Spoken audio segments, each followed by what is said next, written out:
Hi everyone, welcome to digital GK classes. तो BEd versus BTC का finally जो judgement है, जो इनका कॉपी था, ऑर्डर कॉपी, वो जारी हो चुका है और जस्ट अभी कुछ समय पहले ही आया है। देखिए, ये वीडियो काफी इंपॉर्टेंट होने वाला है, खास तौर पे जिनका बिहार का प्राथमिक शिक्षक भर्ती है, सीटेट का जिनका पेपर होने वाला है, चाहे केवीएस पीआरटी का रिजल्ट हो, कुल मिलाकर जिन लोगों ने भी प्राथमिक शिक्षक भर्ती में खासतौर पर बीएड के जो अभ्यर्थी हैं, जिन्होंने आवेदन किया है, उनके लिए जजमेंट काफी इंपॉर्टेंट है। क्योंकि अभी तक तो बस इतना समझ में आ रहा था कि बीएड जो है प्राथमिक से बाहर हो जाता है।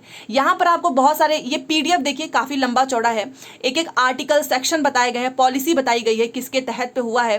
साथ में मैं आपको ये भी बताऊंगी कि सुप्रीम कोर्ट ने क्या चीजें बताई हैं जिससे कि बीएड जो है वो प्राथमिक से बाहर हुआ है, और क्या बीपीएससी प्राथमिक शिक्षक भर्ती से भी बाहर हो जाएगा, क्या स्टेट गवर्नमेंट इस पे कुछ फैसला ले सकती है, वो सारी चीजें मैं आपको बताऊंगी लास्ट में। बट पहले हम इनका जजमेंट देख लेते हैं और 45 पेज पे ही होगा, काफ़ी लंबा चौड़ा है, आप देख सकते हैं।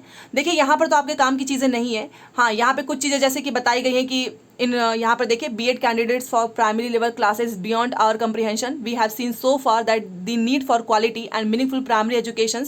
मतलब ये सारे तर्क दिए गए हैं, and legislature as well as by the academic authority all throughout in primary education any compromise of quality of education would mean going against the very man. मतलब कि आर्टिकल 21A के अगेंस्ट जाता है अगर ऐसा कुछ भी होता है कि आप क्वालिटी एजुकेशन से कुछ भी करते हैं। The value of primary education can never be overstated. ठीक है ना, आप इसको नहीं कर सकते हैं, जो प्राइमरी एजुकेशन की जो वैल्यू है। बाकी यहाँ पर सब कुछ बताया गया है, चाइल्ड लेबर हो गया, ये सारी चीज़ें यहाँ पर लिखी हुई हैं। ठीक है, एलिमेंट्री लेवल जो आपका होता है एनसीटी के बारे में, और यहाँ पर इन्होंने पूरा सब कुछ बताया, एक एक चीज़। बट मैं आप चाहती हूँ कि मैं आपको जो मेनली जो इंपॉर्टेंट है वो मैं आपको बता दूँ।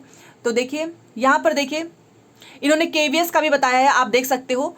यहाँ पर देखिए, the sequence of events which are now well established by the documents which were placed before the Rajasthan High Court and before this court make it clear that the decision include B.Ed as qualification was apparently triggered by a letter of the Commissioner of KVS. ठीक है, तो who made a requested that since the primary classes of center schools sufficient number of trained diploma holders are not available the may be permitted to appoint BA। मतलब कि वहाँ पे diploma holder नहीं मिलते, then हमको BEd को जो है, बीएड जो क्वालिफाई है उनको वहाँ पर करना पड़ता है। क्योंकि आप जानते हैं ना कि हर जगह जो है बीएड के कैंडिडेट्स ज़्यादा हैं, आप ये जानते ही हैं। बाकी यहाँ पर लिखा है कि द मिनिस्ट्री टेक्स जो है, The ministry takes cognizance of this letter. Meetings are held and ultimately it directs NCT to appoint B.Ed। आप जानते ही हैं कि B.Ed क्यों शामिल हुआ था, दबाव बनाया गया था सेंट्रल गवर्नमेंट का। तो ये सारी चीज़ें लिखी हुई हैं। तो फाइनली इन्होंने लास्ट में क्या बोला है ना, वो आप सभी के लिए इंपॉर्टेंट है, क्योंकि ये तो बताया जा रहा है कि कब कैसे क्या हुआ, जैसा कि आप जानते ही हैं जजमेंट में सारी चीज़ें लिखी होती हैं। तो चलिए हम चलते हैं 45 पे सीधे, ताकि मैं आपको सीधे वहीं पर लेके चलूँ। बीएड हो गया, और एक चीज़ और है, आप जानते हैं कि इन्होंने ये भी बोला है कि ये तर्क देना बिल्कुल भी सही नहीं है कि बीएड जो है हायर मतलब डिग्री है या फिर हायर क्वालिफिकेशन है, तो इस वजह से वो प्राथमिक में भी शामिल हो सकता है। इसको भी इन्होंने बोला है, जैसे कि आप यहाँ पर देख सकते हो कि a teacher must be train to teach student at primary level and this precisely what the training of diploma in elementary education does. इनका मतलब ये है कि छोटे बच्चों को पढ़ाने के लिए, जैसे कि आप डीएलएड कर रहे हैं, चाहे आप बीटीसी कर रहे हैं, तो आपकी ट्रेनिंग भी कहाँ पर होती है, 1 to 5 के बच्चों के साथ होती है। तो आप इसको ज़्यादा अच्छे से हैंडल कर सकते हो, आप ज़्यादा अच्छे से कर सकते हैं। ठीक है, it trains a person to teach children at primary level. BEd is not a higher qualification और a better qualification as being considered in its favour while comparing it with diploma in elementary education. BEd is a different qualification. इनका मतलब ये है कि BEd और DElEd को आप एक तरीके से कंपेयर नहीं कर सकते हो, दोनों डिफरेंट है। जैसे कि डीएलएड है, आप जानते हैं प्राइमरी लेवल के बच्चों के लिए है, वहीं बीएड आप जानते हैं जूनियर के बच्चों के लिए है। तो ये सारा जो तर्क दिया गया था पहले, उन्हीं सब चीज़ों के लिए है। एंड भी यहाँ पर दिखाती हूँ मैं, यहाँ पर देखिए। चलो चलते हैं, जो इन्होंने लास्ट में कुछ स्टेटमेंट दिए हैं जो कि इंपॉर्टेंट है। वैसे अगर मैं पढ़ने लगूँ तो बहुत ज़्यादा समय जाएगा, कल हम इस पर डिटेल में देखेंगे, बट फिलहाल यहाँ पर देखिए, ये देखिए, ये पूरे केस का नेचर कैसा है, कैसे डिवाइड किया गया है, ये सारी चीज़ें हैं। यहाँ पर देखिए ध्यान से, the decision whether to include और exclude BEd as a qualification for teachers in primary school is an academic decision which has to be taken after proper study by the academic body NCT. देखिए, NCT का काम है NCT का ही काम होता है ना कि बीएड प्राथमिक हो गया, जूनियर हो गया, उसमें उसकी अर्हता डिसाइड करने की। बट आप जानते हैं क्योंकि it should be better left to this expert body, क्योंकि अपने आप में ये एक्सपर्ट है, ये डिसाइड कर सकते हैं, इनको किसी के डायरेक्शन की जरूरत नहीं है। बट यहाँ पर क्या किया जो है हस्तक्षेप किया गया था, किसके द्वारा? सेंट्रल गवर्नमेंट के द्वारा। तो इनके द्वारा ये कहना है कि जब एनसीटी ही बनी है, एनसीटी बेटर डिसाइड कर सकती है कि कौन किसमें शामिल हो सकता है। देन आप यहाँ पर देखिए, but as we have seen the decision to include BEd, देखिए एनसीटी नहीं चाहती थी स्टार्टिंग में कि बीएड वाले प्राथमिक में शामिल हो, बट सेंट्रल गवर्नमेंट का दबाव बनाया गया एनसीटी पे कि नहीं, तुम जो है बीएड वालों को भी शामिल करो। अब आप जानते हैं उस समय पे क्या चीजें चल रही थी, वोट बैंकिंग के लिए किया गया था, तो एनसीटी खुद नहीं चाहती थी। तो वही चीज यहाँ पर लिखा गया है कि एनसीटी जब ऑलरेडी एक्सपर्ट है डिसीजन लेने में कि किसको शामिल करना है, but as we have seen the decision to include BEd as a qualification is not an independent decision of NCT. BEd को शामिल करने का जो डिसीजन था वो एनसीटी का नहीं था, but it was the decision of the central government and NCT was simply. तो ये डिसीजन किसके द्वारा दिया गया था? डायरेक्ट किसने दिया था? दिशा किसने दी थी? सेंट्रल गवर्नमेंट में, सेंट्रल गवर्नमेंट ने दिया है। एंड यहां पर लिखा है कि directed it carried out it directed to carry it out for that being a direction under section 29 of NCT Act, or direction NCT follow, मतलब जो NCT follow करती है guidelines. In the present case and in the larger context of the matter, we can't even see this as a policy decision, मतलब हम इसको एक policy decision के तौर पे नहीं देखते हैं, क्योंकि NCT का फैसला होना चाहिए था, तो सेंट्रल गवर्नमेंट कैसे बता सकती है, क्योंकि NCT ही डिसाइड करेगी। But without getting into this argument, even presuming for the sake of argument that the decision taken the government level to include, but ये देखा गया कि गवर्नमेंट ने ही दिशा निर्देश दिया कि बीएड भी शामिल होगा, इंक्लूड होगा as a qualification for teacher at primary level is a policy decision. We must say that this decision is not correct. इन्होंने बोल दिया कि ये डिसीजन जो है सही नहीं था बीएड को शामिल करने का प्राथमिक में, क्योंकि ये जो है दबाव बनाया गया था सेंट्रल गवर्नमेंट के द्वारा, जो कि पॉलिसी डिसीजन के भी हिसाब से सही नहीं है। ठीक है, इनफैक्ट इन्होंने ये भी बताया जो कि एक ऐसा एक्ट नहीं है, in fact it goes against the letter and spirit of the fundamental right. इन्होंने बताया इनफैक्ट ये तो फंडामेंटल राइट के अगेंस्ट भी जाता है। ठीक है, आप जानते ही हो किसके? आर्टिकल 21A के, कि अगर कोई जो है बॉडी है, मतलब जो एनसीटी होगी वो डिसाइड करती है, तो फिर सेंट्रल गवर्नमेंट का बीच में हस्तक्षेप करने का कोई अधिकार नहीं है, और ये एक फंडामेंटल राइट का भी उल्लंघन है। It is against the specific mandate, even ये स्पेसिफिक मैंडेट के भी जो मैंडेट है उसके भी अगेंस्ट में है, which calls for a free compulsory and meaningful primary education.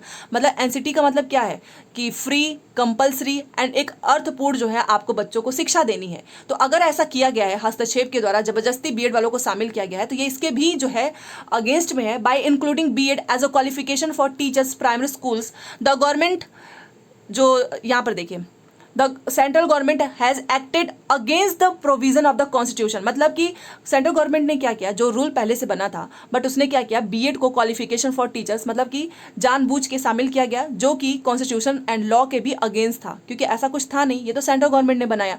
The only laws is given by the central government. Central government ने केवल एक तर्क दिया कि बीएड को इसलिए तुम शामिल करो क्योंकि क्वालिफिकेशन जो है बीएड की हायर है, हायर क्वालिफिकेशन है। इन्होंने सिर्फ एक लॉजिक दिया जो कि गलत है। This we have already seen is not correct, ये सही नहीं है। And under these circumstances we have no hesitation to say that notification has rightly be quashed and the decision of the division bench of the Rajasthan High Court has to be upheld। तो इसीलिए इन्होंने बोला कि ये जो central government ने किया है कि एक तर्क दिया कि हायर क्वालिफिकेशन है बीएड का, इसलिए इसको प्राथमिक में शामिल करना चाहिए। So this we have already seen is not correct, तो इसलिए हम ये पहले ही देख चुके हैं कि ये सही चीज़ नहीं है। We have no hesitation to say, हमें ये कहने में कोई भी हिचकिचाहट नहीं हो रही है कि जो राजस्थान हाईकोर्ट ने जो फैसला लिया था वो सही है, और यही राजस्थान हाईकोर्ट का जो फैसला है वो भी वही फैसला हमारा अंतिम फैसला है। ठीक है, बाकी यहाँ पर देखिए, in our consider opinion there for the direction of the central government dated, ये तो सारी चीज़ें उन्होंने बताई हैं कि सेंट्रल गवर्नमेंट ने, आपको पता ही ना 2018 से स्टार्ट हुआ था ये। फिर उसने क्या किया, NCT are violative of the principles, मतलब आरटी एक्ट का जो है एनसीटी ने क्या किया, उसको वायलेट किया, मतलब उल्लंघन किया, क्योंकि आप जानते हैं कि एनसीटी भी नहीं चाहती थी कि बीएड प्राथमिक में शामिल हो। Not only this, the notification goes against the purpose, मतलब ये जो नोटिफिकेशन निकाला था ये जो है इसका पर्पज ही नहीं, ये कानून मतलब जो लॉ है उसके भी अगेंस्ट जाता है, जो कि आप जानते हैं कि हम प्राइमरी एजुकेशन में क्या चाहते हैं, मीनिंगफुल एंड क्वालिटी एजुकेशन। और अगर 1 to 5 जो डीएलएड है वो 1 to 5 की ट्रेनिंग करते हैं तो वही बच्चों को ज़्यादा अच्छे से पढ़ा सकते हैं। बाकी यहाँ पर आप सारी चीज़ें देख सकते हो। तो कुल मिलाकर अगर मैं आपको यहाँ पर बताना चाहूँ, यहाँ पर देखिए हैविंग, ये सारी चीज़ें यहाँ पर लिखी गई हैं जो राजस्थान हाई गवर्नमेंट ने जो दिया था कि BEd candidates were included as eligible candidates as per the notification of NCT which was binding on the Rajasthan government that it was declared illegal or unconstitutional by the court. The Rajasthan High Court had, यहाँ पर देखिए, had rightly observe as under. तो ये सारी चीज़ें लिखी हुई हैं। देखिए कुल मिलाकर मैं आपको एक सिंपल सी लैंग्वेज में बताना चाहूँगी, ये सारी चीज़ें भी आप पढ़ लेना, मैं टेलीग्राम पे भेज दूंगी। कुल मिलाकर यही बोला गया है सुप्रीम कोर्ट के द्वारा कि जो इसमें सेंट्रल गवर्नमेंट ने जो है हस्तक्षेप किया, और एनसीटी जो है वो इसीलिए बनाई गई है कि वो खुद देख सकती है कि किसको आपको अहर्ता वगैरह वही डिसाइड करती है। तो जब और जो सेंट्रल गवर्नमेंट ने दबाव बनाया और बोला कि नहीं तुम बीएड को शामिल करो, तो ये जो है लॉ के अगेंस्ट में जाता है। और प्राइमरी का मकसद क्या है, हमको निःशुल्क और अनिवार्य शिक्षा देनी है, मीनिंगफुल एजुकेशन देना है, वो ये इसके भी अधीन जो है अगेंस्ट जाता है। साथ में फंडामेंटल राइट का भी उल्लंघन है। और सेंट्रल गवर्नमेंट ने जो तर्क दिया है वो बिना मतलब का है, जो कि हायर एजुकेशन वाला तर्क दिया है। जब 1 to 5 की ट्रेनिंग डीएलएड वाले करा रहे हैं तो हायर एजुकेशन कैसे पढ़ा सकता है, ठीक है। तो कुल मिलाकर आप जानते हैं इसमें एक चीज़ साफ हो चुकी है। और आप जानते हैं कि इससे आपका सीटेट का जो पिछले साल का जो रिजल्ट आया है उसके नीचे लिखा हुआ है कि जो भी रिजल्ट आएगा वो सुप्रीम कोर्ट के अधीन होगा। तो आप जानते ही हैं कि बीएड वाले यहाँ से सीटेट के पेपर 1 से बाहर होते हैं। दूसरी बात करते हैं केवीएस का, तो केवीएस का भी रिजल्ट आपका सुप्रीम कोर्ट के अधीन था, तो यहाँ से भी बीएड वाले बाहर होते हैं। दूसरी चीज़ की क्या, बिहार के प्राथमिक शिक्षक भर्ती से भी बाहर हो जाएंगे। तो यहाँ पर एक चीज़ है, देखिए सीटेट तो पता ही है कि सीटेट तो अब कोई मतलब ही नहीं है ना, क्योंकि सीटेट तो नीचे लिखा भी है। और सीटेट में तो अगर सीटेट जो बीएड वाले हैं अगर वो सीटेट पेपर 1 पास ही नहीं हो पाएंगे, पास का मतलब ये है कि इनवैलिड हो जाता है, तो वो बीपीएससी प्राथमिक शिक्षक भर्ती से वैसे भी बाहर हो जाएंगे।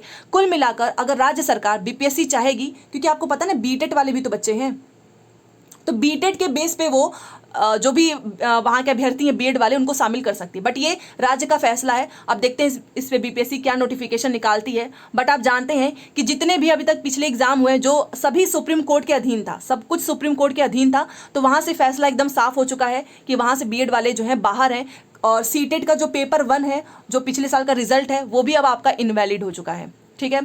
हाँ, ये रही बात, जैसे कि मान लीजिए कि राज्य जैसे कि बीपीएससी है, ठीक है, वहाँ पे बीटेट तो होता ही है, बीटेट के बेस पे ही तो बच्चे वहाँ पे फॉर्म भर लेते हैं। और अगर बीएड किया है तो अगर बीपीएससी चाहे तो वो सुप्रीम कोर्ट के फैसले को एक्सेप्ट भी कर सकती है, अदरवाइज वो चाहे तो बीएड वालों को मौका दे सकती है। बट जैसा कि मैंने बताया, अगर आपने सीटेट के बेस पे, अगर आपने सीटेट से फॉर्म भरा है, सीटेट ही इनवैलिड, तो आप भी जानते हैं कि सीटेट के ही बेस पे तो आप वहाँ पे एलिजिबल हैं, तो सीटेट इनवैलिड तो आप ऐसे ही बाहर हो गए हैं। ये कुल मिलाकर इसमें लिखा हुआ है, ठीक है। बाकी बीपीएससी का देखते हैं, क्योंकि राज्य सरकार जो है इस पे बना सकती है और राज्य सरकार शामिल कर सकती है। बट हाँ, वो सीटेट वालों को नहीं कर पाएगी, क्योंकि सीटेट का पेपर 1 जो है बीएड के लिए इनवैलिड हो चुका है। और जो कि आपको मैंने बता दिया है कि रीज़न क्या क्या यहाँ पर दिया गया है। कुल मिलाकर गवर्नमेंट, जो सेंट्रल गवर्नमेंट ने जो रूल बनाई थी 2018 में, जो गैजेट पास किया गया था, उसी की वजह से सब कुछ हुआ है। अगर एनसीटी इंडिपेंडेंट रहती और अपने हिसाब से काम करती तो शायद आज ये दिन देखना ना पड़ता। अब देखो, कल देखते हैं बीपीएससी के द्वारा क्या नोटिफिकेशन आता है, क्या वो यहाँ पर करते हैं। बट हाँ, सीटेट का तो अब आपको पता ही है, सीटेट का पिछले साल का रिजल्ट है वो सुप्रीम कोर्ट के ही अधीन था, पेपर 1 बीएड वालों के लिए, तो जो कि अब यहीं पे इनवैलिड होता है। तो देखिए, जैसे जो भी अपडेट आएगा मैं आपको बता दूंगी। एंड कोई भी डाउट हो कमेंट कर देना। मिलते हैं नेक्स्ट क्लास में। Thanks for watching.